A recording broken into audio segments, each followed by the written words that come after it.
Hello students, welcome to Manish Rothiya classes. अगर आप UP TET and CTET की तैयारी कर रहे हैं तो ये वीडियो आपके लिए हेल्पफुल हो सकता है। इसके अंतर्गत हम लोग जो है क्वेश्चन सीरीज़ को सॉल्व करेंगे, जिसमें हम साइकोलॉजी के कुछ क्वेश्चंस को सॉल्व करेंगे।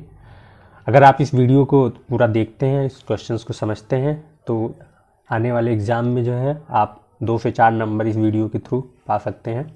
तो चलिए देखते हैं पहला आपका जो क्वेश्चन क्या है। ठीक है, तो आपका जो पहला प्रश्न है, निम्नलिखित में से कौन सा आयु समूह प्रतिवर्ती बाल्यावस्था श्रेणी के अंतर्गत आता है। ठीक है, ये निम्नलिखित में से कौन सा आयु समूह परवर्ती बाल्यावस्था श्रेणी के अंतर्गत आता है। ठीक है, तो इसमें ऑप्शन आपके दिए हैं 11 से 18 वर्ष, 18 से 24 वर्ष, 6 जन्म से 6 वर्ष और 6 से 11 वर्ष। ठीक है, देखिए निम्नलिखित में से पूछा गया है बाल्यावस्था। ठीक, तो देखिए पहली जो आपकी अवस्था, अब 11 से 18 देखते हैं। ठीक है, तो ये आपकी जो है किशोरावस्था, या हम इसको 12 से 18 वर्ष जो होते हैं ये आपका किशोरावस्था में आता है। ठीक है, उसके बाद आपकी जो है दूसरा 18 से 24, इसको हम देखें तो युवावस्था, या 30 वर्ष तक की भी जो एज होती है इसको हम बोलते हैं युवावस्था। नेक्स्ट आपका थर्ड जन्म से 6 वर्ष, तो जन्म से 6 वर्ष जो होती है आपकी शैशवावस्था, या इसको हम बोलते हैं इन्फेंसी। ठीक है, शैशवावस्था, इन्फेंसी। नेक्स्ट आपका 6 से 11 वर्ष, 6 से 11 वर्ष या 6 से 12 वर्ष जो भी एज होती है इसको हम बोलते हैं बाल्यावस्था। ठीक है, तो ये जो आपकी एज होगी 6 से 11 वर्ष या 12 वर्ष, तो ये आपकी जो अवस्था होगी वो बाल्यावस्था के अंतर्गत आता है। और 6 से जन्म से 6 वर्ष ये आपका जो है शैशवावस्था या इन्फेंसी स्टेज। एंड 11 से 18 वर्ष या 12 से 18 वर्ष ये आपका जो किशोरावस्था। 18 से 24 या 30 या उससे ऊपर की जो भी अवस्था होती है वो हमारी युवावस्था के अंतर्गत आता है। नेक्स्ट क्वेश्चन, मानव विकास हो सकता है, तो ऑप्शन फर्स्ट है आपका मात्रात्मक, गुणात्मक, अमापनीय या फिर दोनों। ठीक है, तो जो मानव विकास है ये आपका मात्रात्मक हो सकता है और गुणात्मक तो होता ही होता है, क्योंकि मानव विकास की जब भी हम इसको मापने की बात करते हैं तो कभी कभी क्या होता है कि उम्र के साथ जो है, उम्र के साथ हमारी जो हाइट या वजन जो बढ़ता है। ठीक है, तो ये एक निश्चित समय तक होता है कि आप जब तक आपकी एज कुछ 18 तक आपकी एज जाती है तो मैक्सिमम आप कहते हो कि भाई जो भी व्यक्ति है वो लगभग 5 साढ़े 5 फीट का, ठीक है, इतनी हाइट उनकी हो सकती है, उससे ज़्यादा मैक्सिमम नहीं होती। तो उस वक्त आप क्या कर सकते हो, माप सकते हो। ठीक है, तो मानव विकास मात्रात्मक हो सकता है। ठीक है, कोई निश्चित नहीं है कि नहीं मात्रात्मक ही हो। ठीक है, लेकिन मात्रात्मक भी हो सकता है और गुणात्मक भी हो सकता है। ठीक है, तो इस क्वेश्चन का जो करेक्ट आंसर होगा आपका ऑप्शन नंबर 4, और जो है पहले वाले का जो है आपका बाल्यावस्था ऑप्शन नंबर 4। ठीक है, तो ये थे आपके दूसरे। नेक्स्ट आते हैं तीसरा क्वेश्चन आपका, बच्चे अपनी वृद्धि व विकास हेतु कठोर अध्ययन करते हैं, यह कथन किसने कहा था। ठीक है, मतलब बच्चे जो है अपनी वृद्धि व विकास हेतु कठोर अध्ययन करते हैं, यह जो बात है या ये जो तथ्य दिए गए हैं वो किसके द्वारा बताया गया है। ठीक है, तो ये जो मेथड है इन्होंने आपको, इसका जो करेक्ट आंसर होगा ऑप्शन नंबर 4 मैस्लो। ठीक है, तो मैस्लो ने कहा था कि बच्चे अपनी वृद्धि व विकास हेतु कठोर अध्ययन करते हैं। अगला प्रश्न है, अवधारणाओं का विकास मुख्य रूप से डैश का हिस्सा है।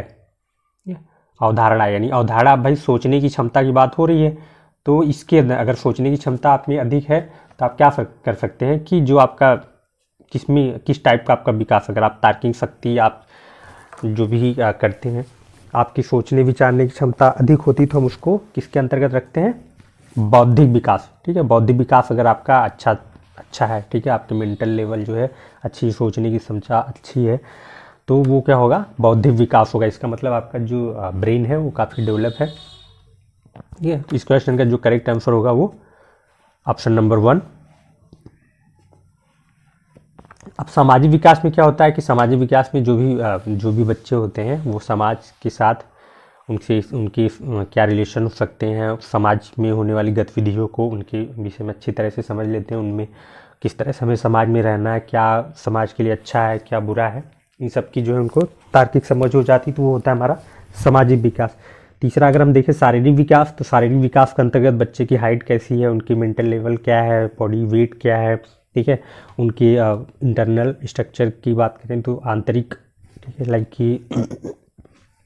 लाइक उनके जो है बिहेवियर में क्या चेंजेज आ रहे हैं, उनके बॉडी हार्मोन्स इन सब में क्या चेंजेज आ रहे हैं, ठीक है, उनकी हाइट बढ़ रही है, कोई बीमारी तो नहीं है। तो इस टाइप का जो विकास होता है वो शारीरिक विकास के अंतर्गत आता है। फोर्थ आपका संवेगात्मक विकास। संवेगात्मक विकास में होता है कि भाई जो आपके अंदर फीलिंग्स आती हैं, ठीक है, लाइक आप दुखी होते हो, आप जो है किसी की दर्द को समझते हो, किसी की भावनाओं को समझते हो, ठीक है, ये अगर आपके अंदर है तो वो आपका संवेगात्मक विकास होता है। जैसे गुस्सा आ जाना, ठीक है, आप किसी के कष्ट को देख के आपकी आंखों में आंसू आ जाना, तो इस टाइप के जो विकास होते हैं वो संवेगात्मक विकास होते हैं, ठीक है। तो अवधारणाओं का विकास मुख्य रूप से बौद्धिक विकास हो सकता है, यानी कि अगर आपका बौद्धिक विकास अच्छा है तो आप कोई भी अवधारणा या सोचने की क्षमता या किसी भी चीज़ों को सोच के आप आसानी से सॉल्व कर सकते हैं। नेक्स्ट आते हैं, क्वेश्चन नंबर 5 है आपका, किस अवस्था में बच्चे अपने समवयस्क समूह के सक्रिय सदस्य हो जाते हैं, ठीक है। इसमें आपकी 4 ऑप्शन है, जिसमें दिया प्रौढ़ावस्था, ठीक है, तो प्रौढ़ावस्था क्या है, एकदम ओल्ड एज, जो भी हमारे वृद्ध लोग होते हैं वो। किशोरावस्था, इसकी एज हम लोगों ने देखी ली थी, ठीक है, तो ये आपकी जो किशोरावस्था वो 12 से 18, ठीक है, 12 से 18 किशोरावस्था। पूर्व बाल्यावस्था, पूर्व बाल्यावस्था क्या होगी आपकी, जो है जो आपकी इन्फेंसी स्टेज है, ठीक है। इन्फेंसी स्टेज में क्या होता है कि जन्म से लेकर 6 वर्ष तक जो होती है वो आपकी इन्फेंसी स्टेज होती है, ठीक है। तो 6 से 8 ये जो अवस्था होती है वो पूर्व बाल्यावस्था, और जो आपकी बाल्यावस्था होती है वो 6 से 12, 6 से 12 या 6 to 12 ईयर जो होती है, एज होती है, वो हमारी बाल्यावस्था है, ठीक है। तो इसमें पूछा जा रहा है किस अवस्था में बच्चे अपने समवयस्क समूह के सक्रिय सदस्य हो जाते हैं। एक प्रकार से देखें तो फ्रेंडशिप टाइप का जो है ये बातें कही जा रही हैं। तो इस क्वेश्चन का जो आपका करेक्ट आंसर होगा ऑप्शन नंबर बी, किशोरावस्था, ठीक है। किशोरावस्था में जो है बच्चे अपने ग्रुप, मतलब उनमें ग्रुपिंग की कंडीशन आ जाती है कि नहीं, हम इनके साथ जो है अच्छी तरह से रह सकते हैं। चलिए नेक्स्ट प्रश्न देखते हैं, किस अवस्था में घनिष्ठ मित्रता की प्रवृत्ति पाई जाती है, ठीक है। तो घनिष्ठ मित्रता की जो प्रवृत्ति होती है वो हमारी सबसे ज़्यादा किशोरावस्था में आती है, ठीक है। किस अवस्था में घनिष्ठ मित्रता, तो ये जो अवस्था है ये किशोरावस्था, किशोरावस्था के अंतर्गत हमें जो है घनिष्ठ मित्रता की हमारे अंदर क्षमता आ जाती है कि भाई ये हमारे बहुत पक्के दोस्त हैं, ये हमारे कच्चे दोस्त हैं, ये हमारे अच्छे दोस्त नहीं हैं। तो इस टाइप की जो फीलिंग्स होती हैं वो किशोरावस्था में होती है, अर्थात 12 से 18 वर्ष तक की जो उम्र होती है उसके अंतर्गत हम ये देखते हैं। अगला आपका, मानव विकास की किस अवस्था में बच्चों की सीखने की गति सर्वाधिक अधिक होती है, ठीक है। तो मानव विकास, अगर हम विकास की बात करते हैं तो जो सबसे अधिक सीखने की जो क्षमता होती है वो शैशवावस्था में होती है, ठीक है। जन्म से 6 वर्ष तक की जो अवस्था होती है वो हमारी शैशवावस्था होती है, और इस अवस्था में किसी भी बच्चे के अंदर सीखने की जो क्षमता होती है वो सबसे अधिक होती है। उसके बाद अगर हम देखें, जैसे ही शैशवावस्था की बात आता है तो सीखने की अवस्था धीमी हो जाती है, लेकिन उनकी जो ज्ञान का जो भंडार होता है वो क्षेत्रफल थोड़ा बढ़ जाता है, ठीक है। भाई शैशवावस्था में क्या होता है, आप किसी बच्चे को सिखाते हो, आप क ख ग घ सिखाते हो या ABCD सिखाते हो, तो वो जो है जल्दी से जल्दी उसको, क्योंकि अगर आप किसी भाषा की बात करते हैं, भाषा अगर सीखना हो उनके लिए तो शैशवावस्था में वो आसानी से सीख जाते हैं। लेकिन जब बाल्यावस्था में धीरे धीरे बढ़ते चले जाते हैं तो उनकी जो है सीखने की क्षमता कम होती है, लेकिन उनका जो शब्द भंडार है या ज्ञान की जो क्षमता होती है वो बढ़ जाती है। तो इस क्वेश्चन का जो करेक्ट आंसर होगा ऑप्शन नंबर 3, शैशवावस्था या इन्फेंसी स्टेज में किसी भी बच्चे में सीखने की सबसे अधिक गति होती है। अगला प्रश्न है, मानव विकास निम्न में से किस पर निर्भर होता है। तो ऑप्शन 1 है आपका उसकी वृद्धि पर, दूसरा बुद्धि पर, तीसरा वातावरण पर, चौथा उसकी वृद्धि वातावरण से मिलने वाली परिपक्वता पर, ठीक है। तो इस क्वेश्चन का जो करेक्ट आंसर होगा वो आपका ऑप्शन नंबर 4, मानव विकास वृद्धि पर भी, बुद्धि पर और वातावरण, ठीक है। उसको कैसा वातावरण मिला, किस माहौल में रह रहा है, उसके आसपास के लोग कैसे हैं, वहाँ का इन्वायरमेंट कैसा है, कहीं ऐसा तो नहीं बहुत सी बीमारियां फैल रही हैं कुछ, उसे सारी व्यवस्था नहीं मिल पा रही है, ठीक है, उसकी प्रॉपर मानसिक या शारीरिक वृद्धि नहीं हो पा रही है, या उसका IQ लेवल कम है या ज़्यादा है, इस बेस पे जो है ये डिपेंड करता है कि उसका विकास कितना हुआ है। तो अगर ये सारी चीज़ें, कोई भी बच्चा मानसिक रूप से, शारीरिक रूप से और वातावरणीय रूप से जो है अगर हिष्ट पुष्ट है, अगर सारी व्यवस्था उससे प्रॉपर मिल रही है, तो उसका जो मानसिक विकास होता है वो अत्यधिक होता है। अगला प्रश्न है आपका, किशोरों की सबसे नाजुक एवं संवेदनशील समस्या क्या होती है? ठीक है, एडोलसेंस, ठीक है भाई, किशोरावस्था की बात हो रही है तो सबसे खतरनाक उनकी जो, क्योंकि इस वक्त जो कंडीशंस होती हैं उनमें हार्मोनल चेंजेज आते हैं, ठीक है, तो उनके बॉडी में, जैसे लड़कों में क्या होता है कि उनकी भाई दाढ़ी मूछें आ जाती है, उनकी आवाज़ भारीपन हो जाता है, ठीक है, और गर्ल्स में क्या होता है, मेमोरी ग्लैंड्स का फॉर्मेशन हो जाता है, ठीक है, मेमोरी ग्लैंड्स का और जो है मेंस्ट्रुअल साइकिल का ये सब फॉर्मेशन आ जाते हैं, जिसकी वजह से उनके बॉडी में बहुत से चेंजेज आते हैं, जिसकी वजह से चिड़चिड़ापन भी उनके अंदर आता है, ठीक है, और जो है अट्रैक्शन भी एक दूसरे की तरफ बढ़ा रहता है।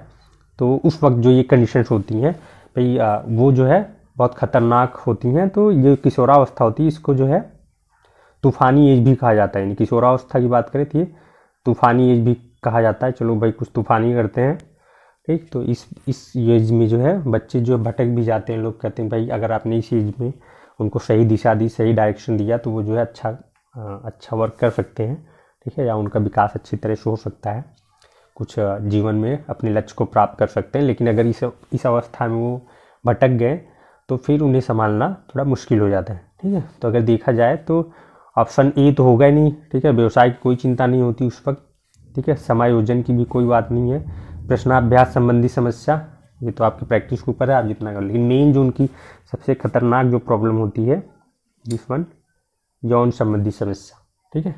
तो ऑप्शन नंबर सेकंड जो आपका करेक्ट होगा कि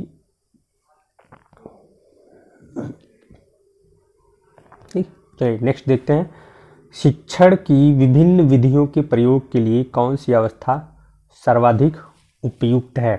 क्वेश्चन नंबर 10 आपका जो है, तो शिक्षण के लिए आपकी सबसे अच्छी जो विधि है, विधियों के लिए प्रयोग के लिए कौन सी अवस्था सर्वाधिक उपयुक्त है? तो ऑप्शन नंबर फर्स्ट किशोरावस्था, शैशवावस्था, बाल्यावस्था और लास्ट में इनमें से कोई नहीं। तो किशोरावस्था में तो आप जो है सारी विधियां इस्तेमाल नहीं कर सकते, शैशवावस्था भी आपका रॉन्ग होगा, ठीक है, बट जो बाल्यावस्था है, चाइल्डहुड वाली जो कंडीशन है, ऑप्शन नंबर 4 चाइल्डहुड, तो इस कंडीशन में क्या होता है कि आप डिफरेंट टाइप्स के टीचिंग मेथड का यूज कर सकते हैं किसी भी बच्चे को जो है पढ़ाने के लिए, ठीक है। तो शिक्षण की विभिन्न विधियों के प्रयोग के लिए कौन सी अवस्था सर्वाधिक उपयुक्त है? तो जो बाल्यावस्था है ये आपका करेक्ट है, तो ऑप्शन नंबर 3 करेक्ट आंसर होगा। नेक्स्ट क्वेश्चन, एक अच्छा परिवेश शारीरिक शक्ति अनपेक्षित सुधार ला सकता है, ठीक है। एक अच्छा परिवेश यानी क्या बताया जा रहा है कि एक वातावरण होना चाहिए, ठीक है, अगर अच्छा वातावरण है तो शारीरिक शक्ति में सुधार ला सकता है, ठीक है, मतलब अनचाहा सुधार ला सकता है, तो बढ़िया सा कि सारी चीज़ें उनको सभी चीज़ें मिल सके, ठीक है। तो उसके लिए क्या क्या चीज़ें जरूरी होनी चाहिए? शक्ति, ठीक है, बुद्धि के स्तर और स्मृति, ये तीनों चीज़ें जो हैं जरूरी होनी चाहिए, ठीक है, अच्छा परिवेश के लिए, ठीक है। तो ऑप्शन नंबर 4 करेक्ट, यानी कि ये जो तीनों चीज़ें हैं, शक्ति, स्मृति मतलब उनकी जो है मेमोरी, ठीक है, और बुद्धि का स्तर, IQ लेवल, ये तीनों चीज़ें अगर हैं तो जो है अच्छा परिवेश, शारीरिक शक्ति, अनपेक्षित सुधार, मतलब ये चीज़ें होंगी तो उन्हें अच्छी तरह से जो है सफलता मिल सकती है। तो option number 4 is the correct, ये सभी चीज़ें। अगला प्रश्न है, विकासात्मक परिवर्तन हो सकते हैं, ठीक है। यहाँ पे देखिए आप ही पहले भी ये क्वेश्चन आपका आ चुका है, ठीक है। तो विकासात्मक परिवर्तन कैसे होते हैं? तो उसमें आपको दिया गया था मात्रात्मक एवं गुणात्मक दोनों होते हैं, बट इसमें हो सकते हैं की बात सिर्फ एक की बात की जा रही है, संभावित वाले उत्तर क्या हो सकते हैं, ठीक। तो इसका जो होगा हो सकने की बात हो रही, तो ऑप्शन नंबर फर्स्ट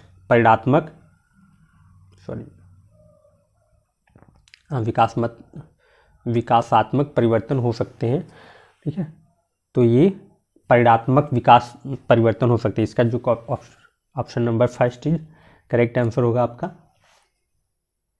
विकासात्मक परिवर्तन हो सकते हैं, सॉरी ये आप परिणात्मक नहीं, आपका मात्रात्मक, ठीक है, क्योंकि अभी हम लोगों ने पहले स्टार्टिंग के क्वेश्चंस में किया था कि जो मात्रात्मक परिवर्तन होते हैं, ठीक है, जैसे ही उम्र के साथ उनकी हाइट, ठीक है, हाइट और वेट जो बढ़ना होता है वो मात्रात्मक, उसको हम मेजर कर सकते हैं, लेकिन और भी जो विकास होते हैं उसको हम जो है नहीं माप सकते, ठीक है, वो जो है कोई फिक्स नहीं होता, जो परिणाम उसका विकास के जो परिणाम होते हैं वो निश्चित नहीं होता, लेकिन मात्रात्मक कभी कभी हो सकते हैं, लेकिन ज़्यादातर विकास क्या होते हैं, परिणात्मक होते हैं, वो मात्रात्मक नहीं हो सकते।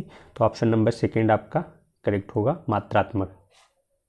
अगला प्रश्न है आपका प्रश्न संख्या 13 या 13, सामाजिकरण प्रारंभ होता है। तो ऑप्शन फर्स्ट किशोरावस्था, शैशवावस्था, बाल्यावस्था या प्रौढ़ावस्था। तो जो सामाजिकरण की विधि है या किसी भी बच्चे में सामाजिकरण की जो भावनाएं होती हैं वो शैशवावस्था से ही स्टार्ट हो जाती है, ठीक है। तो ऑप्शन नंबर सेकेंड आपका करेक्ट आंसर, शैशवावस्था या इन्फेंसी स्टेज। इसी स्टेज में जो है किसी भी बच्चे में जो है सामाजिकरण की अवस्था जो है स्टार्ट हो जाती है, ठीक। अगला प्रश्न है, क्योंकि भाई जैसे ही बच्चे के जन्म होता है शैशवावस्था यानी जन्म से लेके 6 वर्ष तक, तो जो है उसके लिए क्या सबसे पहला जो समाज होगा उसका घर ही होगा। उसके घर में बहुत से लोग आते रहते हैं, हाँ, रिलेटिव आते हैं, पड़ोसी आते हैं उनके, ठीक है, और जो है घर वाले रहते हैं, तो इस तरह से एक उनको समाज मिल जाता है, भले ही वो छोटे एरिया तक ही सीमित हो। तो इसलिए हम कह सकते हैं कि जो सामाजिकरण स्टार्ट होता है किसी भी बच्चे में वो शैशवावस्था से ही प्रारंभ हो जाता है। अगला प्रश्न, बालक की लंबाई एवं भार दोनों बढ़ते हैं, ये किस अवस्था में होता है, बाल्यावस्था। ऑप्शन नंबर 14 बाल्यावस्था। बाल्यावस्था करेक्ट आंसर होगा, क्योंकि भाई बालक की लंबाई एवं भार दोनों बढ़ते हैं जब वो कोई भी बालक जो होता है आपका 6 से 12 वर्ष, ठीक है, ये जो उम्र होती है 6 से 12 वर्ष वाली जो होती है वो बाल्यावस्था। इस एज में क्या होता है कि किसी भी बच्चे में उसकी लंबाई भी बढ़ती है, साथ ही साथ भार, दोनों की क्वालिटी जो है बढ़ती रहती है, ठीक। इसलिए ऑप्शन नंबर थर्ड जो है करेक्ट होगा आपका। अगला प्रश्न, मानव बुद्धि एवं विकास की समझ शिक्षक को योग्य बनाती है। ऑप्शन फर्स्ट है यह बताने के लिए कि छात्र अपने जीवन को कैसे सुधारे। दूसरा, शिक्षण के समय शिक्षार्थियों को संवेगों पर नियंत्रण के लिए। तीसरा, विविध शिक्षार्थियों के शिक्षण के बारे में स्पष्टता, निष्पक्ष रूप से अपने शिक्षण अभ्यास, ठीक है। मानव बुद्धि एवं विकास की समझ, क्योंकि भाई किसी भी बच्चे का मेंटल लेवल और उसमें कितना डेवलपमेंट हो रहा है, विकास कितना हो रहा है, इसकी समझ अगर किसी भी शिक्षक को है तो वो क्या कर सकता है। तो इस कंडीशन में अगर कोई टीचर बच्चे के मानसिक लेवल के बारे में जानता है, उसके विकास के बारे में जानता है, तो टीचर को क्या फ़ायदा हो सकता है, ठीक है। तो इसका जो करेक्ट आंसर होगा ऑप्शन नंबर 3, विविध शिक्षार्थियों के शिक्षण के बारे में स्पष्टता, ठीक है। तो इसके अंतर अगर वो मेंटल लेवल और डेवलपमेंट क्वालिटी जानता है तो किसी भी जो स्टूडेंट होंगे उनके शिक्षण के बारे में, उन्होंने किस टाइप का मतलब किस प्रकार से एजुकेशन हम दें, किस प्रकार से उन्हें हम ट्रेन करें कि वो जो है आसानी से समझ सकें बातों को, या जो भी उनके सब्जेक्ट कंटेंट हैं उनको आसानी से समझ सकें। तो ये एक टीचर के लिए बेस्ट क्वालिटी होगी कि अगर वो अब किसी भी बच्चे की मानसिक लेवल या उसकी विकास की क्षमता को समझ सके तो वो आसानी से जो है उन्हें शिक्षित कर सकता है। तो इसका जो करेक्ट ऑप्शन होगा वो ऑप्शन नंबर 3, विविध शिक्षार्थियों के शिक्षण के बारे में स्पष्टता में सहायक होगा। नेक्स्ट प्रश्न है आपका प्रश्न संख्या 16, शिक्षा मनोविज्ञान एक विज्ञान है। तो ये सिंपल सा है, शिक्षा मनोविज्ञान के अंतर्गत हम क्या सीखते हैं, मानव व्यवहार, ठीक है, ह्यूमन का कैसा व्यवहार होता है, चाहे वो बच्चा हो, ठीक है, चाहे यंग हो, युवा हो, ठीक है। मोस्टली जो है शिक्षा मनोविज्ञान के अंतर्गत हम 3 स्टेज के बारे में पढ़ते हैं, जिसमें आपकी इन्फेंसी स्टेज, चाइल्डहुड, एडोलसेंस, ठीक है। तो अगर आपसे सिर्फ मानव व्यवहार, ठीक है, पूछा जाए मानव विज्ञान, शिक्षा मनोविज्ञान क्या है, तो इसके अंतर्गत हम मुख्य रूप से सिर्फ 3 अवस्थाओं के ही बारे में पढ़ते हैं, ठीक है। तो ऑप्शन नंबर फर्स्ट करेक्ट होगा आपका। अगला प्रश्न है आपका, मानव विकास के संबंध में कौन सा कथन सत्य है, ठीक है। मानव विकास, तो ये जो आपका मानव विकास होता है, ठीक है, जैसे दिया समान से समान की ओर, ठीक है, तो ये तो हो ही नहीं सकता, एकदम सिंपल सा, तो फिर उसमें विकास कुछ हुआ ही नहीं, ठीक। ऑप्शन सेकंड, सामान्य से विशिष्ट की ओर, ठीक है, तो सामान्य से विशिष्ट की ओर, ठीक। जब विकास की बात हो रही है तो क्या होता है, एक जनरल व्यक्ति होता है, सिंपल सी उसके अंतर्गत क्वालिटी होती है, लेकिन जैसे जैसे वो एजुकेशन लेता है या जो है थोड़ा सा ज्ञान अर्जित करता है, उसकी जो भी चीज़ें डेवलप होती, मानसिक लेवल, व्यवहारिक, सामाजिक, ये सब चीज़ें डेवलप होती हैं, तो क्या होता है एक सिंपल से थोड़ा स्पेशल टाइप का बन जाता है। ठीक है, तो ये करेक्ट सेकंड जो होगा आपका करेक्ट आंसर होगा। ठीक है, इसमें क्या होता है कोई भी किसी भी व्यक्ति में अगर विकास होता है तो वो सामान्य से विशिष्ट की ओर होता है। ठीक है, तो option number second is the correct. Next, बाल विकास का कौन सा सिद्धांत यह बताता है कि एक बालक पहले पूरे हाथ को, फिर अंगुलियों को और फिर अंगुलियों को एक साथ चलाना सीखता है। ठीक है, तो देखिए इस क्वेश्चन में थोड़ा सा अलग से टाइपिंग हो गया एक्स्ट्रा। ठीक है, बाल विकास का कौन सा सिद्धांत ये बताता है कि बालक पूरे हाथ को, ठीक है, पहले अपने हाथों को चलाता है, उसके बाद उंगलियों को चलाना सीखता है। ठीक है, तो ये जो मेथड है ये आपका एकीकरण का सिद्धांत, एकीकरण का सिद्धांत ये कहता है कि कोई भी बालक होता है तो वो पहले जो है अपनी जो बड़े आर्गन्स हैं लाइक उसको हाथ को हिलाना सीखता है, फिर उंगलियों को, उसके बाद जो है किसी वस्तु को पकड़ने की क्षमता को समझ पाता है। ठीक है, तो ये एकीकरण का सिद्धांत के द्वारा ये बताया गया था। नेक्स्ट प्रश्न आपका, विकास प्राणी में प्रगतिशील परिवर्तन है जो निश्चित लक्ष्यों की ओर निर्देशित होता है, यह कथन किसका है? ठीक है, तो ये कथन आपका जो है मिस्टर ड्रेवर ने कहा था, तो option number third is the correct answer. Next, बालक के व्यक्तित्व के सर्वांगीण विकास के लिए यह आवश्यक है कि उसके डैश की जानकारी शिक्षक को हो। तो सबसे अगर बालक के व्यक्तित्व का किस तरह से विकास हो रहा है, अगर कोई अध्यापक जो है उसके व्यवहार, ठीक है, यानी ऑप्शन नंबर सेकंड ये करेक्ट होगा, और उसके व्यवहार के बारे में अच्छी तरह से जानकारी रखता है तो वो अच्छी तरह से ये आइडेंटिफाई कर सकता है कि कोई भी व्यक्ति या कोई भी स्टूडेंट उसके अंतर्गत कितना उसका विकास हुआ है। ठीक है, उसमें सीखने की क्षमता क्या है, उसका मेंटल लेवल कितना है, ठीक है, या किस माहौल में है वो, ये सारी चीज़ें आप उसके बिहेवियर के थ्रू पता कर सकते हैं। तो आज के लिए बस इतना ही। आपको ये क्वेश्चंस कैसे लगे, आप अगर कोई सुझाव देना चाहते हैं तो कमेंट बॉक्स में ज़रूर बताएं, और आगे के क्वेश्चन देखने के लिए आप हमारे चैनल को सब्सक्राइब करें, और वीडियो अच्छा लगा हो तो लाइक, शेयर एंड कमेंट करना ना भूलें। तो आज के लिए बस इतना ही। Thanks for watching. जय हिंद।